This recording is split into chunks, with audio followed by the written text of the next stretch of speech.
I've always been, I'll say, inspired by the notion of servant leadership. You might say, well, that makes sense. That's why you're a rabbi. It really is. It's why this is a good fit for me in terms of my values. It means serving a community in a leadership role. But the idea of servant leadership is something that was originated by a man, I believe, by the name of Robert Greenleaf. And Greenleaf took his inspiration from Hermann Hesse, and I think it was called A Journey to the East, the book, if I'm correct.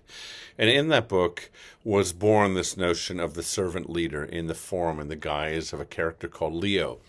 And in this little society, this little community, Leo was the person who did menial tasks for them, and he didn't seem to have an important role until he left, and then their community kind of fell into disarray, into chaos, and they realized the value of Leo.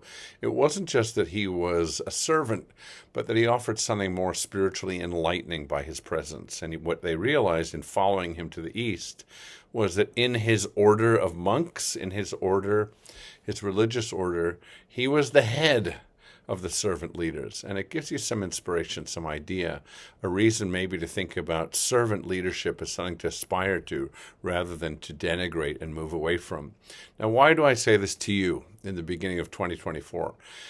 Well, because I have conversations with you, with so many of you, and often what I find is a pattern. And the pattern that I notice is the people who are in this building right now, the people that I see the most, particularly doing one thing, volunteering, which is a form of servant leadership, are the people who are the youngest, regardless of their age. Think about that again. The people who are the most active here volunteering are the youngest people that I know. Not by age necessarily in all cases, but by spirit. And that's giving you some idea of the benefit to you of serving. Now, why do I say that in 2024? Because you might be thinking about your weight loss goals and your exercise 10,000 steps and all those things. Great, do them. But think about another way of exercising your soul and yourself, which is in the community and service to other people. And in case that is too abstract and you go, yeah, I get it, I know what he's talking about, but how do I do it? What are the opportunities? I want to tell you that this synagogue, this community was born to create opportunities for you to be servant leaders. That's exactly what this is. It's a funnel, it's an opening, it's an opportunity zone for you to grow. And how do we grow? Never alone, hardly ever alone, almost always with other people, and almost invariably in service to other people. So we have a Passover Seder coming up. It's the first one that I'll lead.